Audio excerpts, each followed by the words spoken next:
আমরা যেখানে ছিলাম সেটা হলো যে স্ক্রিন দেখতে পাচ্ছেন আপনারা?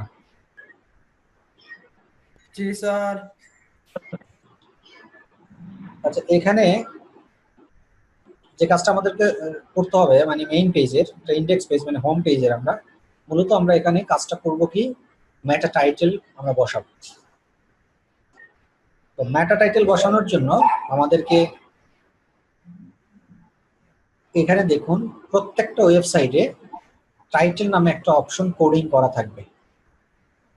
কেন? এটা হলো আমাদের যারা ওয়েব ডিজাইনার বা ওয়েব ইঞ্জিনিয়ার যারা ওয়েব ডেভেলপার যারা তাদের একটা বাইবেল, একটা হাদিস।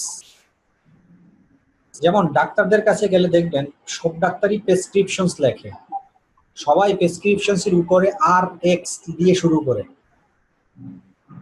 প্রত্যেক ডাক্তার। এই আর এক্স কেন লেখে? কারণ আছে একটা। ঠিক তেমনি আমরা যারা ওয়েব নিয়ে কাজ করি বা ইঞ্জিনিয়ারিং লেভেলের কাজ করি তাদের একটা হাদিস আছে, একটা বাইবেল আছে, ওই বাইবেলটা ফলো করতে হয়। কেন? কারণ আমি যদি এই লেখাটা এখানে না দিয়ে এটা কেটেও দিই, এখন এটা যদি কেটে দিয়ে এটাও সেভ করি তাহলে ওই ওয়েবসাইট কিন্তু চলবে, এই ওয়েবসাইটে কোনো সমস্যা হবে না। কিন্তু তারপরেও কেন আমরা আননেসেসারি এই জিনিসটা এখানে দিলাম?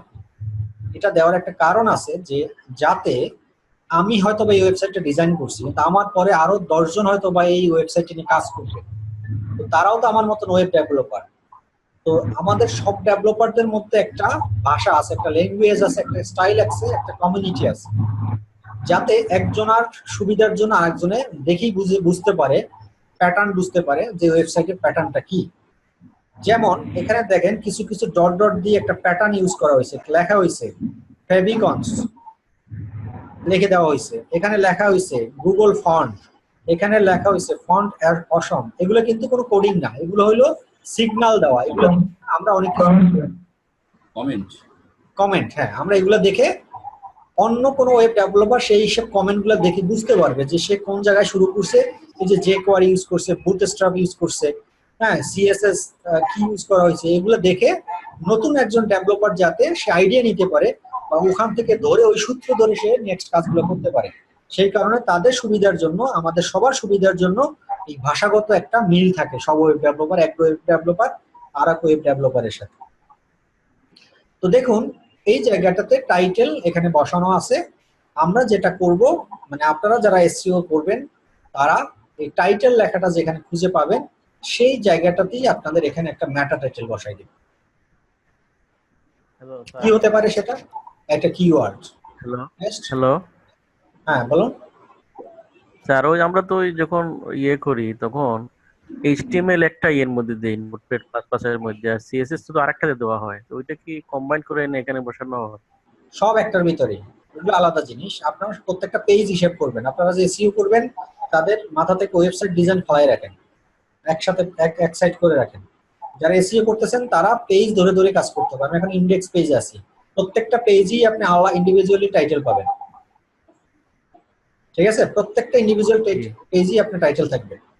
তাহলে আমার কি করতে হবে, আমরা যে কিওয়ার্ড সিলেকশন করছি সেখান থেকে একটা ভালো কিওয়ার্ড, টপ কিওয়ার্ড, 1 নম্বর কিওয়ার্ড, যেটা একদম যে আমরা অ্যানালাইসিস করে যে 50টা কিওয়ার্ড বের করলাম তার মধ্যে 1 নম্বর কিওয়ার্ডটা আমরা এখানে বসাবো, যেহেতু এটা হোম পেজ। সেই 1 নম্বর কিওয়ার্ডটা আমরা এখানে বসিয়ে দিই। এখন বলতে পারেন যে স্যার আপনি তো এই ওয়েবসাইটে কাজ করছিলেন, এই ওয়েবসাইটে র্যাঙ্ক করছিলেন, তা আপনি কেন এখানে কিওয়ার্ড বসান না, এখানে ব্ল্যাঙ্ক রাখছেন কেন? এটা রাখছি আমার ব্যবসার খাতিরে। এটা যদি আমি রাখি দিতাম যেদিন কাজ শেষ করছি, তাহলে আমার কাছে আর 6 মাস পর আবার তারা আমার কাছে আসতো না। বুঝতে পারছি আমি? বেসিক্যালি আমি যখন ফার্স্ট কাজ শুরু করি তখন কিন্তু আমি এখানে কিওয়ার্ড দিছিলাম, সেই কিওয়ার্ডই কিন্তু আপনার দেখেন, খেয়াল করেন গুগলে এখনো শো করতেছে। আমি যে এই যে কিওয়ার্ডটা, এই কিওয়ার্ডটাই কিন্তু আমি এই টাইটেলে ইউজ করছিলাম, সেই কিওয়ার্ড গুগল এখনো ধরে রাখছে। মানে এই কিওয়ার্ড দিয়ে সার্চ দিলে গুগল এখনো মানুষকে এই ওয়েবসাইটটি, তাদের রুট ডোমেইনটাই শো করাচ্ছে। হয়তোবা আর 2 মাস 6 মাস পরে এটা কেউ যদি এটা দিয়ে সার্চ দেয় তখন আর শো করবে না। কেন? কারণ ও যখন আবার নতুন করে ডেটা ক্রাউল করবে তখন ওয়েবসাইটে খুঁজে যখন দেখবে যে তার এই নামে কোনো কিওয়ার্ড ইউজ করা হয় নাই, তখন সে আর এই নাম দিয়ে তখন এই ইলেকট্রনকে শো করাবেন। যেহেতু আমি আবার কাজ করব এখন, সেহেতু আবার এই কিওয়ার্ড গুলো আমি ইউজ করব। তো আমি যখন 6 মাস তাদের সাথে কন্ট্যাক্ট ছিল তখন এগুলো রীতিমতো আমি কাজ করছি। যেদিন আমি কাজ শেষ করে দিব তার আগে আবার কি করছি, যেসব কাজগুলো আমি করছিলাম ওইগুলো আবার আমি উঠাই নিয়ে চলে আসছি। হ্যাঁ, এটা হলো বিজনেস পলিসি। এগুলা নিয়ে আমি পরে আপনাদেরকে কিছু টেকনিক শিখাই দিব, যাতে মানে রিপিটেড ক্লায়েন্ট আপনার সাথে সারা জীবন কানেক্টেড থাকে। সেটা করার জন্য কি কি করতে হয়, কিভাবে কিভাবে করবেন, সেগুলো আলাদা একটা বিষয়। আচ্ছা, তাহলে আমার এখন প্রথম কাজ কি, এখানে আমার বেস্ট কিওয়ার্ডটা বসাই দেওয়া। এরপরে এখানে আরেকটা জিনিস আছে, দেখুন এই যে মেটা ডেসক্রিপশনস নামে একটা অপশনস আপনারা দেখতে পাচ্ছেন। তাহলে আমার কিওয়ার্ড বলতে রুট কিওয়ার্ড বলা হচ্ছে না, রুট কিওয়ার্ড না। আপনার 50টা রুট কিওয়ার্ড থেকে যে 50টা কিওয়ার্ড বের করছেন, র্যাঙ্ক করছিলেন না, 1 নম্বর অবস্থান, রোল নাম্বার 1, রোল নাম্বার 2, এর মধ্যে যে 1 নম্বর রোল নাম্বার যার, সেই কিওয়ার্ডটা এখানে বসবে। আচ্ছা, তো মেটা ডেসক্রিপশনসও সেই ক্ষেত্রে এখানে আমাদের মেটা ডেসক্রিপশনসও আমরা একটা রেডি করব। সেই মেটা ডেসক্রিপশনসটা আমরা এখানে বসাবো। এইটাই হলো মূলত আমাদের এতটুকু কাজ এই জায়গাতে, আর কোনো কাজ নেই। হ্যাঁ, এতটুকুই কাজ হলো আমার হোম পেজের এই জায়গাটাতে। এইভাবে আমাদেরকে ধরে ধরে প্রত্যেকটা ইন্ডিভিজুয়াল ওয়েবসাইটের ভিতরে আমাদের প্রত্যেকটা পেজে আমাদেরকে কাজ করতে হবে। সেগুলো আমরা নেক্সট ক্লাসে আমি হয়তো বা 2-4টা এক্সাম্পল দিয়ে আপনাদেরকে দেখাবো। সবগুলো পেজে পেজে ধরে ধরে তো দেখানো সম্ভব হবে না। তো আগামী ক্লাসেও আমি আপনাদের এই টপিকস নিয়ে আলোচনা করব, মানে পিএইচপি বা এইচটিএমএল কোডিং ওয়েবসাইটের কিভাবে এসইও অন পেজ এসইও করতে হয়, সেটা আগামী ক্লাসটা হয়তো বা রাখবো। এরপরে আমি যাব ওয়ার্ডপ্রেসে আবার কিভাবে অন পেজ এসইও করতে হয় সেটা। তো মোটামুটি আগামী 3টা ক্লাস আমরা অন পেজ নিয়ে কাজ করব। আজকের বাদ দিয়ে আরো 3টা ক্লাস অন পেজ হয়তো বা করবো আমরা। তারপরে আমরা যাব অফ পেজ। অন পেজে আরেকটু সময়, আরেকটা ক্লাস যদি বাড়াইয়ে নেওয়া সম্ভব হয় তাহলে বেটার হবে আপনাদের জন্য। দেখি, সেটা আমি চেষ্টা করবো যে একটা অন পেজে 4টা ক্লাস না রেখে 5টা রাখা যায় কিনা, সেক্ষেত্রে আপনাদের কিছু কনফিউশন দূর করা যেতে পারে। সেটা দেখি আমি মিলাইতে পারলে আমি করবো। স্যার মেটা ডেসক্রিপশন যে আছে স্যার, আপনি তো বলছিলেন যে এটা ক্লায়েন্টও দিতে পারে আবার আমাদের নিজেরও করা যেতে পারে। স্যার ক্লায়েন্ট যদি দেয় তখন কি স্যার ওইটা নিয়ে এখানে বসাই দিব? রাইট, এখানে কপি পেস্ট করে দিবেন, শেষ। জি স্যার। স্যার ডেসক্রিপশনটা কই স্যার, তো খুঁজে পাইতেছি। হ্যাঁ, মেটা স্যার ডেসক্রিপশনটা কই স্যার, তা তো দেখতেছি। হ্যাঁ, সারা রাত পুঁতি করে এখন কয়। যাই হোক স্যার, মেটা ডিসক্রিপশনে তো লেখারও কিছু নিয়ম আছে। অনেক সময় যে ক্লায়েন্ট তো সেইটা ফলো করতে নাও পারে। দেখুন মেটা ডেসক্রিপশনস এর ব্যাপারটা হলো যে, ওই তো বললাম আপনাকে যখন কাজটা স্টার্ট করবেন তখন তো বায়ারের সাথে আপনার একটা কনভারসেশন হয়ে যাবে, হওয়ার পরেই তো আপনি কাজ শুরু করবেন। এইসব কোশ্চেনগুলো কিন্তু বায়ারকে আপনাকে করতে হবে। হ্যাঁ, যখন বিট করবেন, বিট করার পর সে রিপ্লাই করলে কিন্তু আপনি করতে হবে যে মেটা ডেসক্রিপশনস কি আপনি দিচ্ছেন কিনা আমাকে, না আমি তৈরি করতেছি। তারপরে সে যদি আপনাকে ইন্ডিপেন্ডেন্সি দিয়ে দেয়, ফ্রিডম দিয়ে দেয় যে হ্যাঁ তুমি তোমার মতো করে মেটা ডেসক্রিপশনস বসাও, বাট আমার ওয়েবসাইটের কন্টেন্ট রিলেভেন্ট বসাবা, সেই অনুযায়ী আপনি বসাবেন। আর যদি বলেন মেটা ডেসক্রিপশন তুমি আমার ওয়েবসাইটের এত নাম্বার পেজের এই জায়গায় প্রথম প্যারা কপি করে ওটা বসাও সব জায়গায়, সেটা করবেন। ও যেভাবে বলবে সেভাবে করবেন। বাট এখানে বাইরে প্রায় প্রিভিলেজ যদি আপনি বেশি দিতে যান, সেক্ষেত্রে কিন্তু আপনার কষ্ট বেশি হবে, আপনার সাইট র্যাঙ্ক হবে না।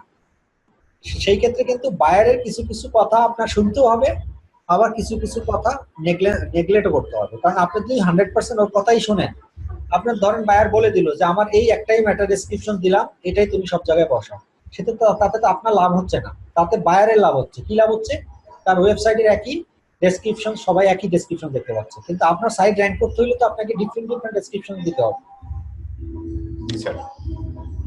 তো যে জায়গাগুলো বেশি ভিজুয়াল, স্যার আপনার তো ডেসক্রিপশনটা দেখলাম এলিট পেন্টে অনেক বড়, কিন্তু এই জায়গায় শুধু তো ডেসক্রিপশনটাই লেখা। ওই এই যে ব্ল্যাঙ্ক জায়গাটা দেখতেছেন না, এখানে ব্ল্যাঙ্ক, হ্যাঁ হ্যাঁ, এই জায়গাটা আমি বললাম কি একটু আগে যে আমি যখন এটার কাজ কন্ট্রাক্ট শেষ করছি তার আগে সব আমি এগুলো রিমুভ করে দিছি। ওটা ওয়েবসাইট থেকে রিমুভ হয়ে যায়নি? হ্যাঁ, ওয়েবসাইট থেকে রিমুভ হয়ে গেছে। ওই জায়গায় শুধু ওই কিওয়ার্ডটা বসিয়ে দিতে হবে। হ্যাঁ, এখন কথা বলি যে আপনি তাহলে আপনার কোশ্চেনটা এখানে, তাহলে এখানে কেন শো করতেছে এখন ডেসক্রিপশনস, তাই তো? জি জি জি স্যার। হ্যাঁ, এখানে শো করছে কি দেখেন, আমি যেটা দিছিলাম সেটা কিন্তু শো করতেছে না এখানে। তো আপনারটা আপনি উঠে নিছেন, শুধু একটা কিওয়ার্ড দিয়েছেন, মানে পুরো ডিসক্রিপশন এটা কি পরে পরে কেউ করেছে সেটা শো ও করছে? ও গুগল নিয়ে নিছে আমারটা, রিমুভ করার পর ও যখন ডেটা ক্রাউল করে কোনো ডেসক্রিপশন পায় নাই তখন ওয়েবসাইট আচ্ছা, একটা নিয়ে নিছে। আচ্ছা। বাট আমি যখন এখন আবার নতুন করে বসাবো এখানে, দেখবেন যে 1 সপ্তাহ বা 10 দিন পরে আবার আমারটাই শো করতেছে। স্যার মেটা টাইটেলের ক্ষেত্রে সেম। মেটা টাইটেলের ক্ষেত্রে সেম। স্যার মেটা টাইটেলের কোন কোন জায়গাটা দিছিলেন স্যার? কোন জায়গাটা কোন বসাবো? পয়েন্টে, কোন জায়গাটা এটা দেখুন কমান্ড বাটন। আচ্ছা আচ্ছা এটা তো শো করবে না স্যার, না শো করবে। স্যার এই মেটা টাইটেল আপনি যেটা দিচ্ছেন, আপনি স্যার বলছিলেন যে আপনি মেটা টাইটেল যেটা দিয়েছেন ওটা দিয়ে এখনো সার্চ দিলে সেকেন্ড ইয়াতে আসে স্যার। হ্যাঁ, এই যে আমি আমার এটা ছিল আমার মেটা টাইটেল। মেটা টাইটেল ছিল যেটা ওই সার্চ, যে কথাটা দিয়ে আমরা সার্চ দিয়েছিলাম যে best paint company in Bangladesh. হ্যাঁ স্যার এইটা স্যার আপনার মেটা টাইটেল ছিল স্যার। Right. এই মেটা টাইটেলটা আপনি তুলে নিছেন, হ্যাঁ তুলে নেওয়ার পরেও এটা সার্চ দেওয়ার পরেও কিন্তু স্যার এই এলিমেন্ট সেকেন্ড পজিশন আসছে স্যার। ক্যান্সার হলে কি করে, থেরাপি দেয় না? থেরাপি, এক থেরাপিতে কিন্তু 6 মাস বাঁচে। কেমোথেরাপি। জি স্যার। তো আমি যেমন থেরাপি দিয়ে দিয়েছিলাম, ওই থেরাপি এখনো কাজ করতেছে। হয়তোবা স্যার ওই 2 মাস বা 6 মাস পর দেখবেন যে আর এই কিওয়ার্ড দিলে, সার্চ দিলে এলিমেন্ট শো করে না, কারণ ওই থেরাপির এখনো কি আছে, মানে অ্যাকশন চলতেছে। আচ্ছা স্যার ওই মেটা টাইটেলটা কি এই জায়গায় লেখা ছিল আপনার টাইটেলের এই পরে এখানে ডেটটা? এই যে যেখানে এলিমেন্ট লেখা সেখানে ছিল আর কি। রাইট, টাইটেলের জায়গায় লেখা ছিল। জি স্যার, আজকে বিষয়টা ক্লিয়ার স্যার। আরো হবেন ক্লিয়ার আস্তে আস্তে। আচ্ছা, জি স্যার। কোশ্চেন আর কোনো কোশ্চেন? আর স্যার ওই মেটা টাইটেলটা ওই যেমন এলিট পেইন্টের সাথে কি লিখছিলেন বেস্ট পেইন্ট ইন বাংলাদেশ, নাকি ওই এলিট পেইন্টটা বাদ দিয়ে শুধু ওইটাই লিখছিলেন? প্রথম যখন করছি তখন শুধুমাত্র বেস্ট পেইন্ট কোম্পানি বাংলাদেশ দিয়ে লিখছি, ফার্স্ট যখন ইন্ডেক্স করি গুগলে। আচ্ছা জি স্যার। তারপরে সেকেন্ড মান্থে গিয়ে এলিট পেইন্ট লেখাটা রাইখা তারপরে ড্যাশ দিয়ে তারপর কিওয়ার্ড বসেছি। ও কিছু আচ্ছা বিষয় স্যার, আছে আর ওই কেন জানেন, বিষয়গুলো হলো যে মানে আপনার তো মালিক পক্ষ, তো আপনার এটা মনিটরিং করবে, তো সে আবার এগুলো চাইবে না, সে বলবে যে না আমার টাইটেলে আমি এলিট পেইন্ট লেখা দেখতে চাই। কারণ আপনি তার কথাও রাখবেন, আবার যে গুগলের নিয়ম কানুনও মানতে হবে আপনাকে। এই দুই ঠেলার মাঝখানে বসেও আপনাদের কিছু টেকনিক ইউজ করতে হয়। আর স্যার ওই যে আমরা যে কিওয়ার্ডটা ইউজ করব ওইটা তো আর গুগল শো করবে? ওইটা কি টাইটেলে শো করবে? হ্যাঁ, এই যে এখানে শো করবে, এখানে শো করবে।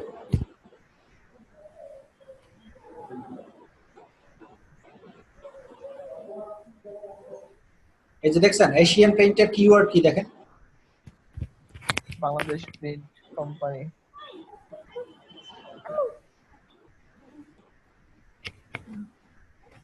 এগুলো আমরা আমারটাই ছিল, এই এলিট পেইন্টও দেওয়া ছিল এগুলো। আচ্ছা, এলিট পেইন্টে কাজ করেছেন, বাট আপনি হচ্ছে যে টাইটেলটা লিখেছিলেন যে বেস্ট পেইন্ট অফ বাংলাদেশ, মানে হাইড করে রেখে দেওয়া যাকে বলা হয়, এরকম ধরনের কাজ, তাই তো স্যার? মেন হচ্ছে কি যে এলিট পেইন্টই আসবে, বাট আপনার ওখানে ছিল হচ্ছে কি যে বেস্ট পেইন্ট অফ বাংলাদেশ। না, সেটা ছিল প্রথম কিন্তু এলিট পেইন্ট ছিল না, প্রথম ছিল কিওয়ার্ডে। তারপরে বায়ারকে হ্যাপি করার জন্য কিওয়ার্ড সরাই দিয়ে আমি আবার ওদের নাম লিখে দিছি এখানে। ওই যে একটা থেরাপি যখন গুগল ধরবে, অ্যাটলিস্ট জানি তো আমি 2-4 মাস তো এরকম থাকবে এটা। এরপর 2-4 মাস পর যদি আবার কমপ্লেইন করে ক্লায়েন্ট, তখন আবার আমি চেঞ্জ করে দিব, অসুবিধা কি?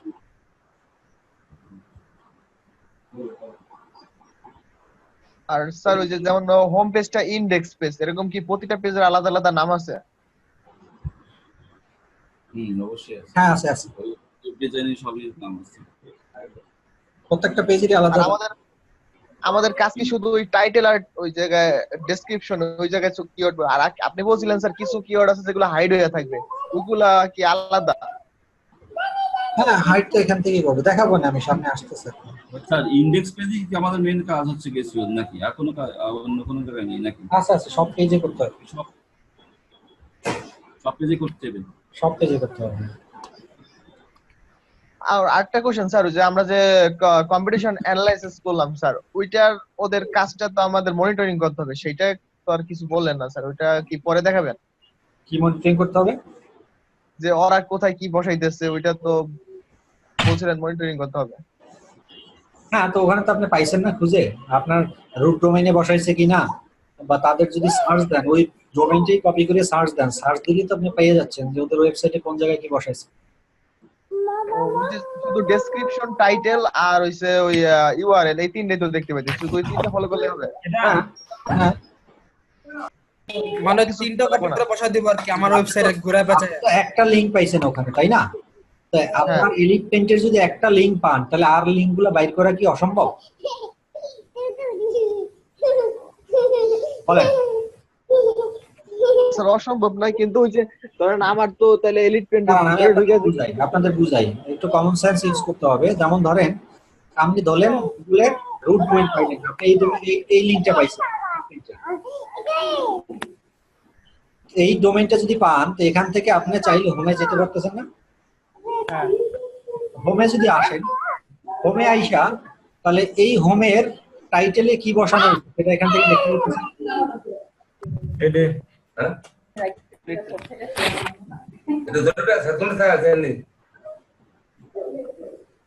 তো একটা লিংক পাইলেই তো বাকিগুলো খুঁজে বের করা যায়।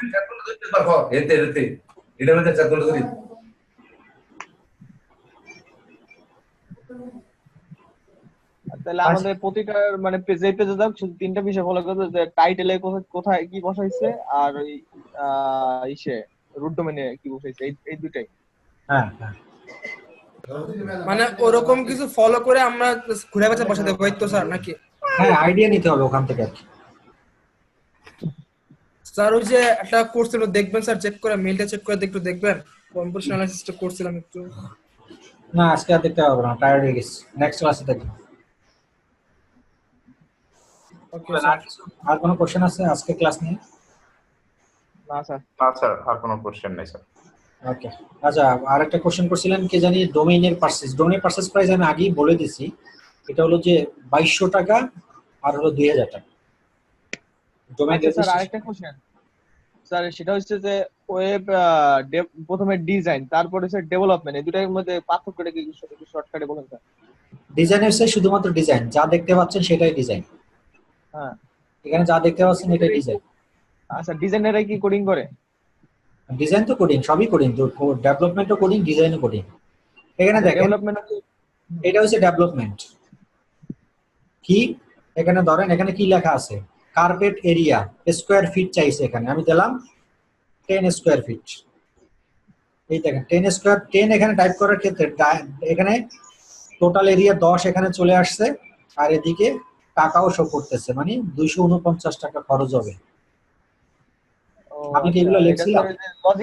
লজিক্যাল এগুলা। হ্যাঁ, এটা হলো ডেভেলপমেন্টের কাজ।